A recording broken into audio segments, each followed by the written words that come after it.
Oke, baik. Selamat pagi, jemaat dikasih Tuhan semua. Ya, puji syukur kita kembali bertemu dalam kelas kita, kelas Sekolah Minggu Dewasa yang kita melakukan eksposisi Alkitab. Dan kita masih dalam pembelajaran surat-surat pastoral. Jadi kita buka, kita sudah sampai di Titus. Kita sudah bahas 1 Timotius, kita masuk ke Titus. Ada lembaran yang baru yang sudah dibagikan minggu lalu. Dan kalau ada jemaat atau simpatisan yang mengikuti lewat YouTube, ya Anda bisa mendapatkan lembar-lembar itu di Grafe ya, atau hubungin saya. Oke, mari kita lihat Titus pasal 2. Yang kita akan baca dulu ayat 1 sampai dengan ayat yang ke-10. Ini sebenarnya kita bahas satu pasal, tapi hari ini kita sampai ayat 10 terlebih dahulu. Ya. Dan silakan jemaat mengikuti di Alkitab masing-masing, saya akan membacakannya untuk kita. Tetapi engkau, beritakanlah apa yang sesuai dengan ajaran yang sehat. Laki-laki yang tua hendaklah hidup sederhana, terhormat, bijaksana, sehat dalam iman, dalam kasih dan ketekunan. Demikian juga perempuan-perempuan yang tua hendaklah mereka hidup sebagai orang-orang yang beribadah. Jangan memfitnah, jangan menjadi hamba anggur, melainkan menjadi pengajar hal-hal yang baik. Dan dengan demikian mendidik perempuan-perempuan muda mengasihi suami dan anak-anaknya.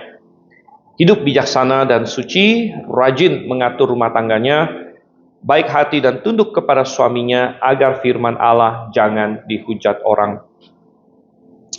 Demikian juga orang-orang muda, nasihatilah mereka supaya mereka menguasai diri dalam segala hal.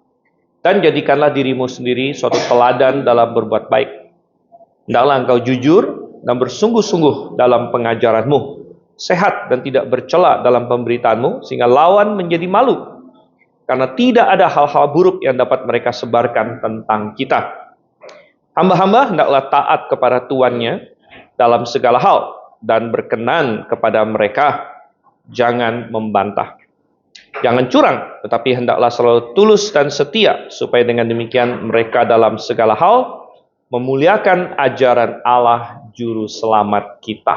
Oke, baik, kita berdoa terlebih dahulu, minta Pak Ronald pimpin kita dalam doa. Mari kita bersatu dalam doa. Bapa kami di surga, terima kasih Tuhan sudah mengantarkan kami kembali ke tempat ini untuk kami belajar firman-Mu. Tuhan memberkati Pak Stephen yang akan menjadi pembimbing kami, yang akan mengajarkan kami dan menguraikan firman-Mu pada pagi hari ini. Dan kami juga berdoa kiranya Roh Kudus-Mu boleh menuntun kami dalam sesi pembelajaran ini sampai pada akhirnya. Terima kasih Tuhan Yesus, hanya di dalam nama-Mu kami berdoa dan mengucap syukur. Amin. Amin. Oke, puji syukur pada Tuhan. Dan kita lihat di sini dalam isian kita, instruksi mengenai perilaku anggota jemaat. Ya. Terakhir kita sudah sampai nomor 2 bukan? Sudah selesai ya? Baik, jadi setelah di pasal 1, Paulus menasihati Titus tentang bagaimana seorang penilik jemaat, seorang penatua, syarat-syaratnya, segala macam. Ya. Kemudian dia memperingatkan akan pengajaran palsu, pengajaran sesat, dan sebagainya. Di pasal 2 di sini, Paulus berkata, ya tentu kita sebagai orang percaya harus berbeda. Harus berbeda dari dunia, sehingga ada perilaku yang sehat.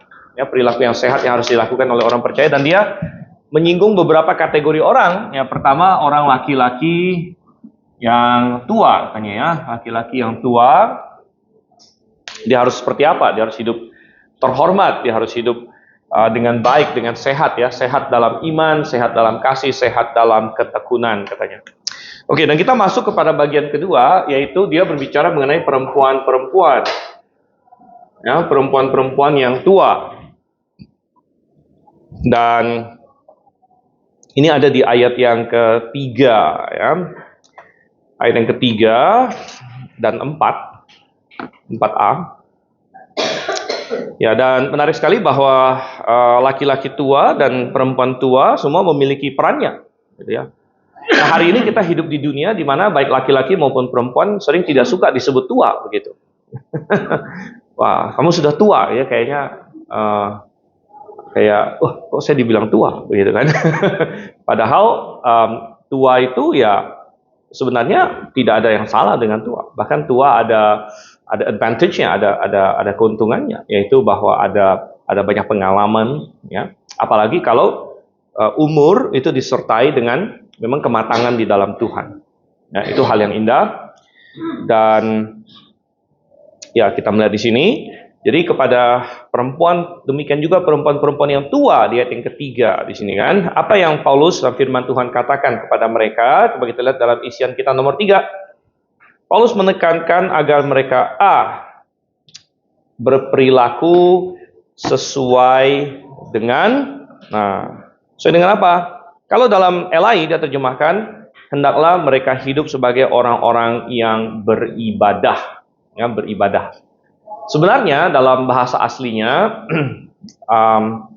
ini bisa diterjemahkan ya, sesuai dengan iman gitu, ya, atau kesucian. Nah, isian kita kesucian sebenarnya, berperilaku sesuai dengan kesucian, ya. Dan kalau dibilang ibadah nggak salah juga gitu, asal kita memahami ibadah dengan pengertian yang benar. Bukan ibadah sebagaimana dipakai oleh banyak orang, di mana di dunia kekristenan hari ini kata ibadah seringkali disamakan dengan pergi ke gereja saja, gitu ya. Padahal ya kata ibadah sebenarnya bukan itu. Ibadah sebenarnya apa yang kita perbuat untuk Tuhan. Ya. Semua yang kita lakukan untuk Tuhan itu adalah ibadah. Dan ya kalau ibadah dipahami seperti itu, ya orang-orang yang beribadah artinya hidup bagi Tuhan, ya hidup sesuai dengan kesucian di sini. Ya, dan ya ini penting sekali. Ya. Tadi kita bilang tidak ada yang memalukan kalau kita memang umur kita bertambah, ya. Terutama kalau itu disertai dengan kematangan di dalam Tuhan. Ya. Nah, memang akan sedikit aneh kalau misalnya berumur tapi ternyata tidak hidup sesuai dengan itu. Ya. Misalnya orang sudah tua tapi perilakunya menyimpang, ya, tidak bijak, ya bodoh dan lain sebagainya. Nah, mungkin orang berpikir, wah kenapa ini dia kok sudah berumur kok ya hidupnya nggak benar begitu. Ya. Ya, jadi di sini kita melihat Paulus ingin agar perempuan-perempuan yang tua katanya hidup sebagai orang-orang yang beribadah atau sesuai dengan kesucian. Dan salah satu contohnya yang disebutkan ya adalah tidak menjadi hamba anggur. Ini salah satu contoh yang diberikan di dalam teks di sini. Ya, tidak menjadi hamba anggur. Ya, jadi ini tentu hal yang indah, ya, dan perlu sekali. Ya. Dan kita hidup di masyarakat yang ya kebetulan kalau di Indonesia ini ya kita kan mayoritas Islam, ya, mayoritas Islam di Indonesia. Ya. Jadi kita tidak, walaupun mayoritas Islam pun kadang-kadang ada aja kita lihat orang mabuk-mabukan dan lain sebagainya. Dan yang mengecewakan kadang-kadang justru di kantong-kantong Kristen juga banyak yang mabuk-mabukan. Ya. Di kantong-kantong Kristen di Papua banyak yang mabuk-mabukan, gitu kan. Di daerah Batak mungkin ya ada ya Bu ya, banyak ya. Nah, ya. Di Manado ya, saya kemarin ke Manado, mereka bilang apa cap tikus atau apa begitu ya, gitu-gituan lah pokoknya. Ya lucu juga, makanya di kantong-kantong Kristen justru banyak yang mabuk-mabukan gitu ya. Nah, padahal ya ini ya, tidak menjadi hamba anggur katanya sini ya. Kemudian B, apalagi yang Paulus katakan tentang mereka, ya, menjaga lidah mereka, ya, menjaga lidah mereka, dan ya ini adalah tentunya hal yang perlu dijaga semua orang, tapi terutama juga adalah perempuan-perempuan di sini, karena sehingga tidak menjadi pemfitnah, tanya di sini ya, tidak menjadi pemfitnah. Jadi karena situ sebagai orang-orang yang beribadah jangan memfitnah, ya. Ya, dan ada satu dosa ya, yang banyak orang tidak sadar ini dosa yang berbahaya, yaitu dosa gosip. dosa gosip di sini ya. Beberapa waktu lalu, sekitar mungkin 1-2 bulan lalu, saya ada khotbah di chapel keluarga Grafik. Ya, kalau kita Jumat pagi biasa kita ada chapel keluarga. Ya. Dan saya menjabarkan ya dosa gosip ini. Ya. Dan kenapa Tuhan tidak mau kita gosip? Gitu ya. Gosip itu apa sih? Ya, gosip itu intinya adalah menyebar-nyebarkan berita, gitu kan? Yang sebenarnya tujuannya apa di situ? Ya. Apakah tujuannya untuk istilahnya menertawakan orang lain? Ya artinya, wah ini kamu tahu nggak ini? Jadi kayak semacam, dan biasanya disebut gosip itu kalau beritanya negatif ya. Kalau beritanya positif biasanya nggak disebut gosip. Jadi misalnya kita dengar, misalnya teman kita juara apa gitu atau lulus apa begitu, lalu berita baik nih teman kita lulus, nah itu bukan gosip, memang karena kita membagikan sukacita mungkin, gitu ya. Ya tapi kalau misalnya itu bersifat gosip itu kita mendengar sesuatu yang nggak bagus, ya kita mendengar sesuatu yang negatif tentang seseorang, gitu kan. Ya lalu kita merasa perlu memberitahukannya kepada orang lain yang sebenarnya tidak relevan kasih tahu dia, gitu ya. Hanya untuk sekedar apa? Sekedar kayak supaya kita bisa bersama-sama mungkin dalam hati ataupun keluar suara kayak sedikit menertawakan ya, sedikit oh ya begitu ya, ternyata dia begini ya. Jadi kayak ada semacam kayak apa ya, bisa sama-sama memandang rendah orang tersebut, gitu ya. Bisa sama-sama ya menertawakan dalam hati atau sama-sama merasa lebih superior lah begitu ya, karena kita membagikan hal negatif tersebut, gitu ya. Nah tentu bukan berarti kita sama sekali nggak boleh ini ya, nggak boleh kasih tahu sesuatu yang salah ya. Seringkali kita harus, kalau seseorang berbuat salah dan lain sebagainya, kadang-kadang kita harus memberitahukannya kepada pihak-pihak yang relevan gitu ya. Ya misalnya mungkin atasan dia, orang tua dia, atau siapa dia, memang ada orang-orang yang perlu tahu. Nah itu bukan gosip karena memang relevan. Ya, kalau misalnya ada mahasiswa contohnya, lalu dia lihat temennya nyontek gitu kan, saya nggak mau kasih tahu siapa-siapa, itu gosip gitu ya. Bukan. Kalau kamu kasih tahu dosen, ya itu relevan gitu kan, karena memang itu adalah sesuatu yang perlu dikasih tahu begitu ya. Ya tetapi lain lagi kalau dosen kamu nggak kasih tahu ya, tapi malah ini di belakang kayak ngedumel-ngedumel dan nyebar-nyebarin. Nah itu kenapa malah dosen nggak dikasih tahu, malah ngomongin ke semua yang lain begitu. Jadi ada suatu masalah hati di sini. Biasanya gosip mencerminkan masalah hati yang lebih besar gitu. Ya selain daripada itu, gosip juga cenderung bisa salah. Ya, karena biasanya nanti menjalar dari satu sumber ke sumber berikut. Yang ini lalu gosipin lagi ke temannya, ya. Sehingga orang yang suka bergosip seperti ini akan sangat rentan jatuh kepada dosa fitnah, gitu ya. Karena akhirnya sulit untuk tahu benar nggak sih, gitu. Ya. Nah makanya di sini dikatakan ada jangan memfitnah, ya, jangan memfitnah. Ya. Jadi kita harus hati-hati dalam apa yang kita katakan, ya. Kita menjaga lidah kita. Oke, itu adalah bagian B. Jadi menjaga lidah sehingga tidak menjadi pemfitnah, melainkan sebaliknya, di sini ya, mengajarkan hal-hal yang baik kepada generasi selanjutnya, terutama para wanita muda. Begini, ya. Nah, ini sangat menarik karena di ayat 3 dikatakan, melainkan menjadi pengajar hal-hal yang baik. Ya, pengajar hal-hal yang baik.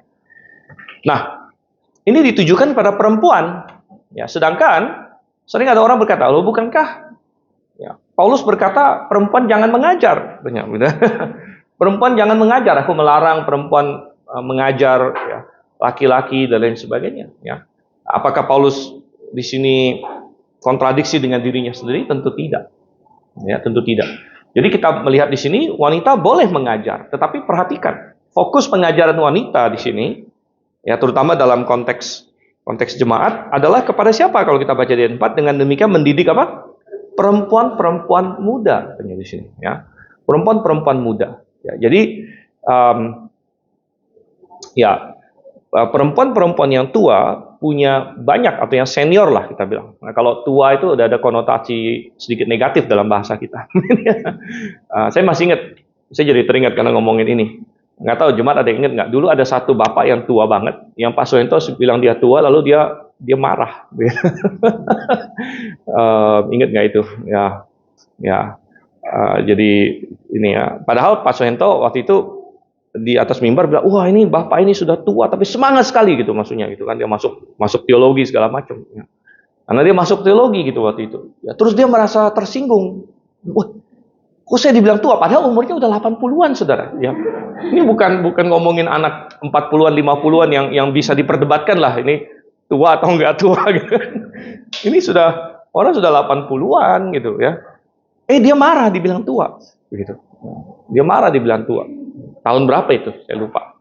Ini cuma ada yang ingat. Bahkan dia sampai minta Pak Soento minta maaf gitu. Ya. Ini, wah, saya bilang ini unik juga orang seperti ini gitu ya. Ya, jadi wanita-wanita yang senior di sini ya, dia memiliki banyak pengalaman, ya, banyak hikmat dan sebagainya. Dan dia perlu mengajar. Jadi perempuan perlu mengajar, ya. Jadi perempuan mengajar anak-anaknya, mengajar perempuan lain, ya. Dan perempuan bisa nggak mengajar laki-laki? Ya sebenarnya di luar dari konteks jemaat, ya bisa-bisa saja, begitu. Ya, ada keahlian ya, misalnya ada perempuan ngajar bahasa Inggris, ngajar apa segala macam, ya, bisa-bisa saja, begitu ya. Ya kalau ada laki-laki yang mau belajar menjahit misalnya, ya mungkin guru yang paling baik adalah perempuan, contohnya, gitu ya. Atau banyak hal lain lagi ya. Jadi ada dan banyak lah ya, bisa, yang penting dia punya kompetensi untuk itu ya. Tetapi di dalam jemaat ya, di dalam pengajaran firman Tuhan dan lain sebagainya kepada jemaat umum, memang Tuhan berikan itu kepada laki-laki gitu ya.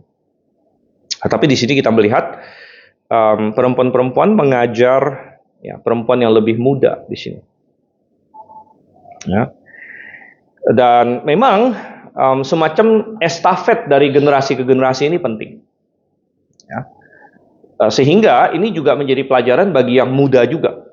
Ya, karena orang-orang muda, baik laki-laki maupun perempuan, di dalam kemudaan seringkali ada suatu sikap bahwa, wah saya sudah jago begitu. Ya, dan ini biasa pada orang muda, gitu ya. Apalagi karena orang muda ini kan kadang-kadang dalam hal tertentu memang mereka lebih di depan karena memang itu generasinya mereka. Ya nggak usah jauh-jauh, contohnya dalam hal teknologi, gitu kan. Seringkali anak muda itu lebih cepat gitu. Ya apa dia komputer, dia handphone segala macam ya. Wah sekarang masuk zaman AI, begitu kan. Nah, orang tuanya masih bingung-bingung AI apa, dia sudah ini segala macam. Jadi tidak disangkal bahwa seringkali orang muda ketika dia bangkit ya generasinya, itu memang punya advantage atau keuntungan tertentu dibandingkan generasi yang lebih tua. Tapi adalah suatu kesalahan ya, kalau generasi muda lalu berpikir bahwa mereka tidak memerlukan nasihat dari yang tua. Nah ini kesalahan besar, gitu ya. Karena dia pikir bahwa karena dia lebih tahu dalam beberapa hal, ya, karena dia lebih bisa dalam beberapa hal, ya maka generasi yang lebih tua, generasi orang tuanya dan lain sebagainya itu tidak lagi kompeten untuk menasihati dia, begitu, atau memberikan pengajaran. Nah ini yang bahaya di sini. Ya karena Alkitab menekankan pentingnya ya, estafet kebenaran dan hikmat ya, itu diturunkan dari yang tua, yang matang di dalam Tuhan kepada generasi yang lebih muda, begitu ya. Jadi ini untuk dua generasi ini perlu diajar gitu. Generasi yang tua perlu dengan sabar dan telaten melakukannya. Generasi yang muda juga perlu diajar bahwa kamu perlu reseptif ya, terbuka dan memang tahu bahwa ada banyak yang saya masih bisa pelajari. Ya. Sekalipun mungkin dari segi akademik kah, dari segi apakah mungkin dia bisa lebih tinggi, tapi ada banyak hikmat kehidupan, ya. Prinsip-prinsip yang dia perlu dapatkan di sini. Ya, jadi ya kita lihat wanita-wanita muda di sini ya, dan sedikit masuk ke wanita muda sekarang. Oke, masuk ke wanita muda di ayat 4, dan ini nyambung secara alami ya. Wanita tua disuruh mengajar wanita muda seperti ini. Ya berarti wanita tuanya kan sudah, yang senior sudah tahu akan hal ini gitu, dan sudah menjalaninya gitu ya. Baru kemudian dia mengajarkannya pada generasi yang selanjutnya.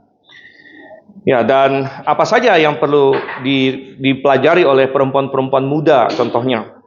Ya. Dan ya, kita lihat di sini 4A di sini ya, yaitu satu, untuk mengasihi suami dan anak-anak. Sini ya. Mengasihi suami dan anak-anak di sini ya. Mengasihi suami dan anak-anak. Dan sekilas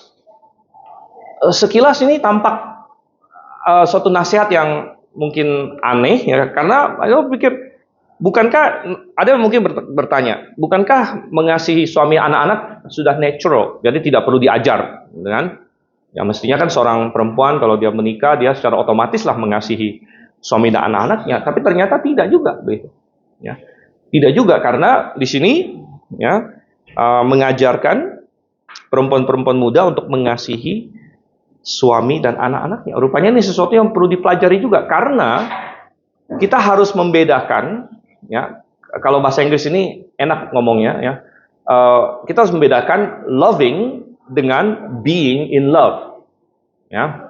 Atau kalau saya terjemahkan ke bahasa Indonesia, kita harus membedakan mengasihi atau mencintai dengan perasaan mengasihi, atau yang sering orang bilang kayak jatuh cinta begitu. Ya. Nah, karena begini, orang-orang muda ya, ketika mereka dengan pasangan, dengan lawan jenis segala macam, seringkali mengalami perasaan being in love itu, ya, atau perasaan jatuh cinta begitu ya. Dan ini perasaan yang sangat indah dan berbunga-bunga gitu kan. Wah, jadi kayak mau sama dia terus, mau ketemu terus segala macam. Ini biasa, ini fase-fase gitu ya. Dan tentu ini hal yang bagus ya. Tetapi kita harus membedakan loving dengan being in love gitu. Karena perasaan high ini, ya perasaan yang jatuh cinta ini tidak akan bertahan terus seumur hidup. Begitu. Dan itu hal yang bagus gitu, ya. Bayangkan kalau pertama kali orang jatuh cinta kan, wah, ketemu pasangan aja kayak wah deg-degan gitu kan, kayak euforia gitu. Apa kita mau seperti itu seumur hidup? Kan enggak juga gitu. Masa udah maksudnya setiap kali ketemu dia jadi keringetan gitu kan, walaupun sudah nikah sekian puluh tahun, kan nggak mungkin. Nah, dan memang nggak akan seperti itu gitu ya. Jadi perasaan jatuh cinta itu beda dengan mengasihi, ya, beda dengan mengasihi. Dan mengasihi itu suatu komitmen yang jangka panjang, gitu kan? Dan rupanya ini perlu diajar juga, ya perlu diajar, karena dunia ini telah mengacaukan konsep apa itu mengasihi, gitu ya. Apa itu mencintai, apa itu mengasihi, ya. Dan ya kita bilang di sini. Nah, kemudian ada pertanyaan kedua lagi. Bukankah katanya di dalam Efesus, ya, di dalam Efesus kan perintahnya begini, hai istri, apa katanya? Tunduklah kepada suami. Hai suami, kasihilah istri. Ini ada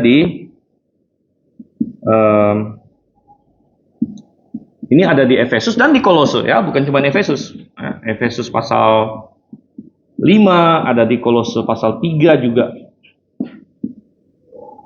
Hai istri, tunduklah kepada suami, atau dengan kata lain, hormati suami. Hai suami, kasihlah suami. Kok suami kasih suami? Jadi repot ini. Kasihlah istri, misalnya. Ya. Hai suami, kasihlah istri. Dan kok kayak terbalik di sini? dan gini, ada orang yang ini, saya pernah ketemu satu orang, ya. Saya konseling dia. Ini dia sudah menikah, ya.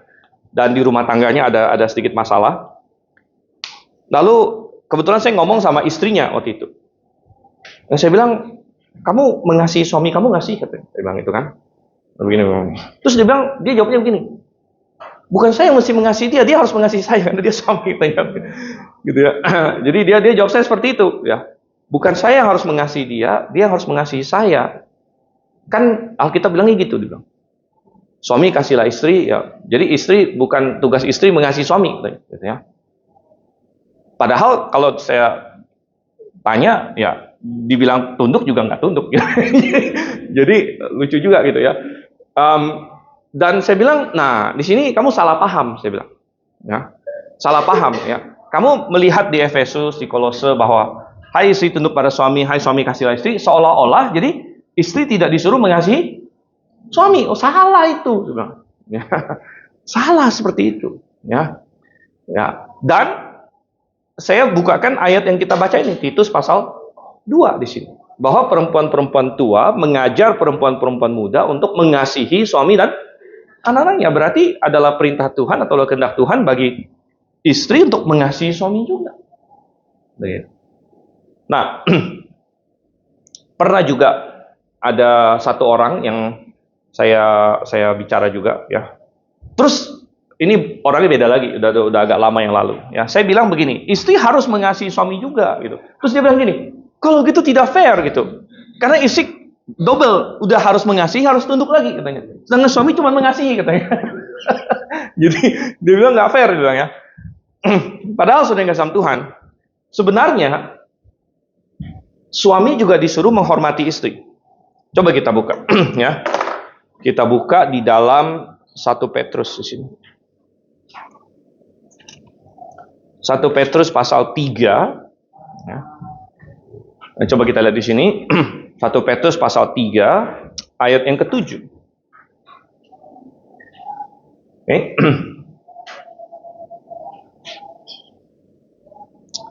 1 Petrus pasal 3 ayatnya yang ke-7 dan saya bacakan, demikian juga kamu suami-suami hiduplah bijaksana dengan istrimu sebagai kaum yang lebih lemah. Kemudian ada kata apa?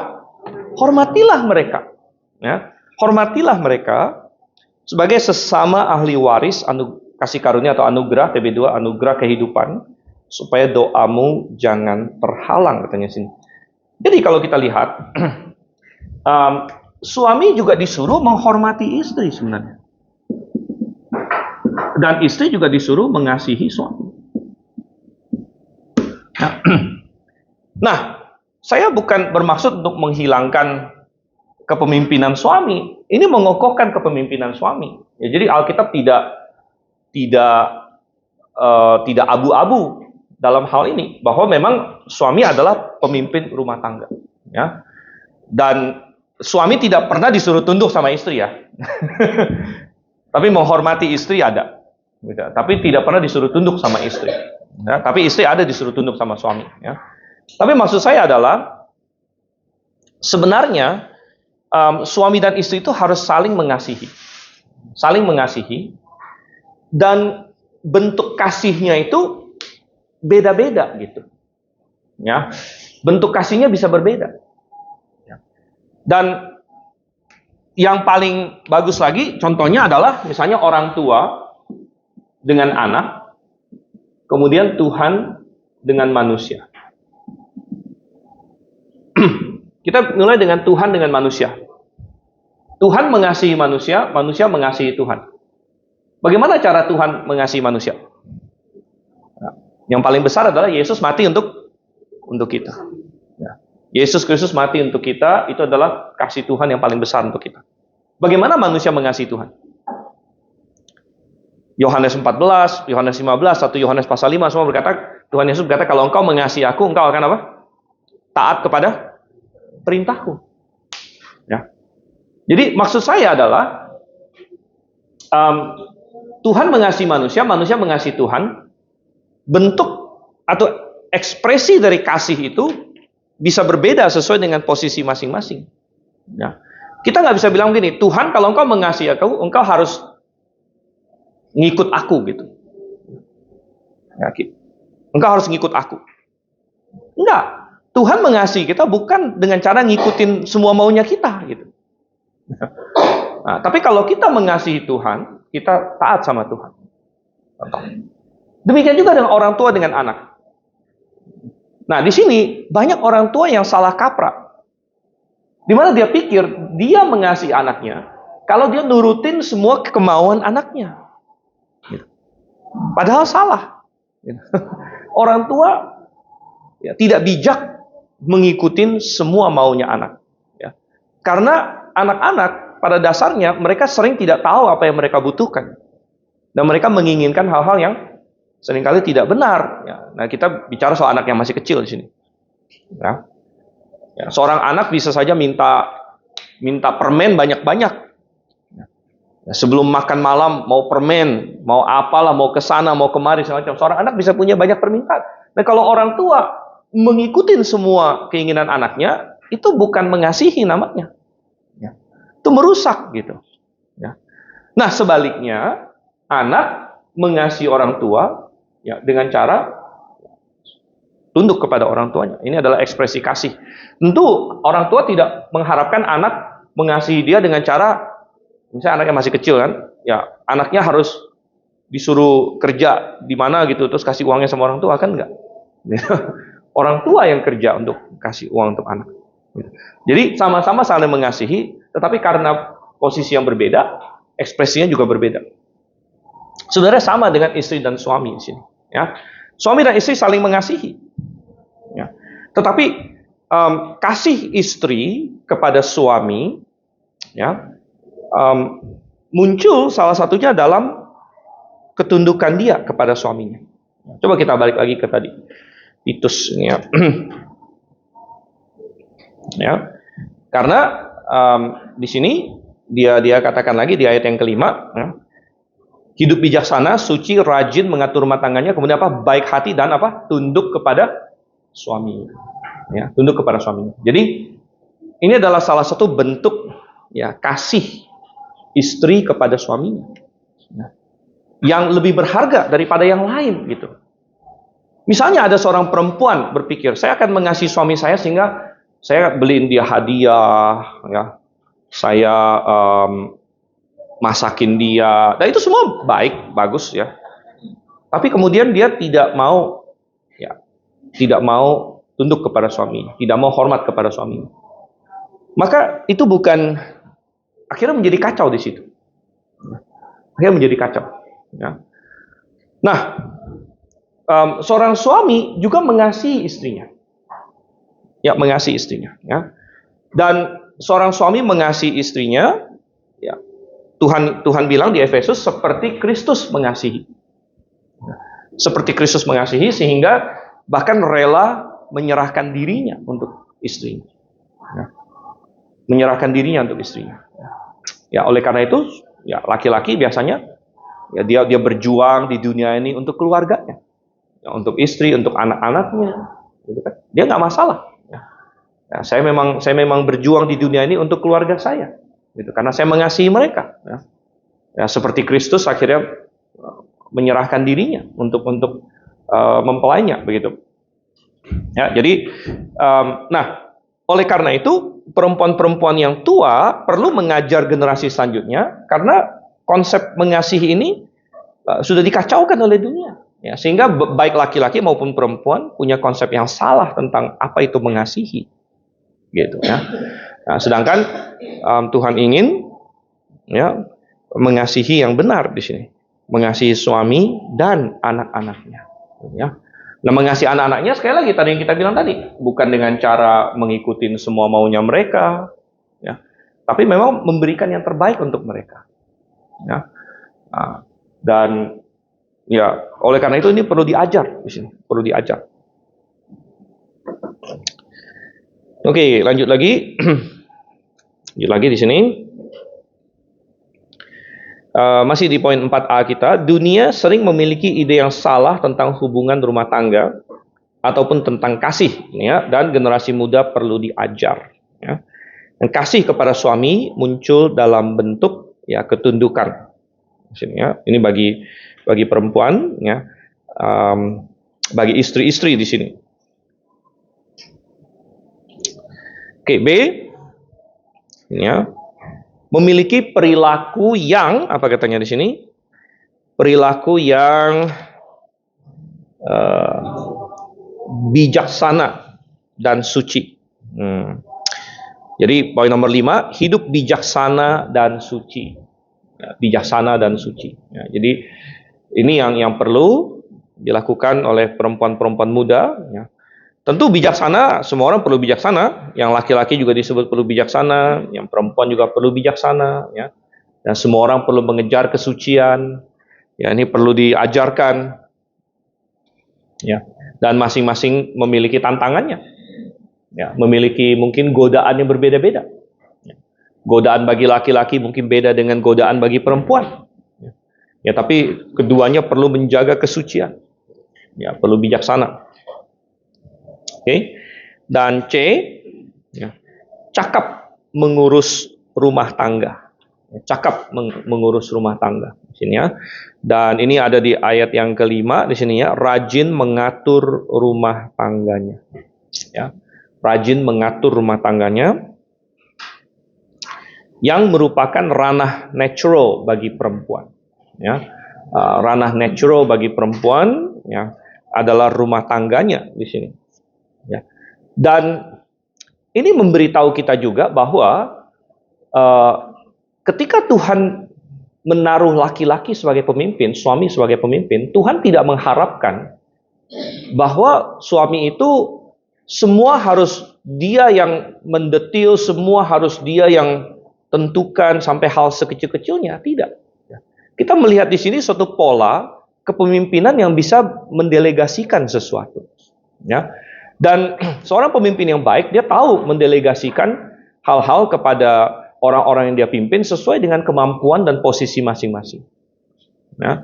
Dan misalnya seorang suami, ya, dan di sini kita melihat bahwa ekspektasinya secara alami adalah dia mendelegasikan banyak hal mengenai pengaturan rumah tangga itu kepada istrinya, contohnya di sini. Di sini ya. Ya, dan ya artinya ketundukan saya sudah sering berkata bahwa dan mengajarkan ketundukan istri kepada suami itu bukan mirip tuan dengan budak gitu, bukan. Jauh dari itu. Tapi lebih ke arah misalnya presiden dengan wakil presiden. Ya. Gubernur dengan wakil gubernur. Gitu. Bahwa kita ini satu tim. Ya. Saya suami, ya, kamu istri gitu kan. Seperti saya presiden, kamu wakil presiden gitu kan. Dan ya mungkin ada hal-hal yang saya delegasikan kepada kepada wakil presiden. Wakil presiden saya ngapain gitu kan? Wakil presiden saya ini rumah tangga, ngatur dapur apa segala macam contohnya gitu kan. Atau pokoknya terserah lah apa ya. Yang tiap-tiap keluarga mungkin beda-beda ini. Nah, tapi kita melihat di sini perempuan-perempuan ya, yang tua mengajar perempuan-perempuan muda rajin mengatur rumah tangganya. Ya, cakap mengatur rumah tangganya. Ya, jadi ini adalah ranah yang natural bagi perempuan dan dalam banyak keluarga ya oke, di suami-suami ya ya banyak yang dia harus keluar untuk bertarung ya, dan dia mempercayakan istrinya untuk menghandle ya, rumah tangganya dengan baik ya, anak-anak dan lain sebagainya ya. Jadi cakap mengurus rumah tangga yang merupakan ranah natural bagi perempuan. Oke, dan poin terakhir kita, poin 5. Tentu ada suatu penekanan bahwa perilaku orang percaya, ya, perilaku orang percaya, termasuk perempuan-perempuan muda, berdampak kepada kesan orang terhadap pengajaran firman Tuhan. Ya. Karena dikatakan di akhir dari ayat kelima, perhatikan di sini, baik hati dan tunduk kepada suaminya, agar firman Allah jangan dihujat orang. Ya. Agar firman Allah jangan dihujat orang. Dan ini adalah suatu pernyataan bahwa kita ini semua hidup disorot oleh orang. Ya, apalagi orang Kristen, apalagi kita kalau kita mulai bersaksi, ya, kamu perlu percaya sama Yesus. Yesus adalah juru selamat. Alkitab adalah kebenaran. Ya. Lalu orang akan mau melihat kita, mau melihat hidup kita, mau melihat keluarga kita, gitu kan. Dan kalau ternyata hidup kita kacau balau, ya, dan kalau ternyata kita nggak beres hidupnya, ya, bahkan kadang-kadang atas nama kekristenan, ya. Ada orang Kristen yang punya konsep yang salah, misalnya, dalam Kristus ada kebebasan katanya, ya, ada kemerdekaan di dalam Kristus, laki-laki dan perempuan sama sekarang. Nah kan ada yang bilang gitu, kan di dalam Kristen laki-laki perempuan sama. Wah, jadi akhirnya misalnya perempuan-perempuan lalu tidak mau tunduk sama suaminya, akhirnya menimbulkan rumah tangga yang kacau balau dan lain sebagainya. Akhirnya malah membuat firman Allah dihujat katanya sih. Nah, orang bilang, wah ini nggak benar nih kalau seperti ini. Gitu, ya. Nah, jadi ketika kita berlaku benar dan alkitabiah, ya, kita akan membawa hasil yang baik sehingga pengajaran firman Tuhan mendapat kesaksian yang baik. Oke, kita akan stop sampai di sini hari ini. Ada pertanyaan? Satu saja kalau ada. Oke, kalau tidak ada, kita akan tutup dalam doa. Dan saya minta Pak Martinus tutup kita dalam doa. Mari kita berdoa. Terima kasih Tuhan, kami sangat mengucap syukur. Kami sudah belajar tentang firman-Mu, perilaku-perilaku yang Tuhan harapkan kepada kami jemaat-Mu Tuhan. Biarlah kami dapat lakukan dalam kehidupan kami. Terima kasih Tuhan untuk semua yang sudah kami terima. Sebentar kami akan berjemaat. Tuhan pimpin agar semua berjalan dengan baik. Terima kasih Tuhan Yesus, kami mengucap syukur. Amin. Amin.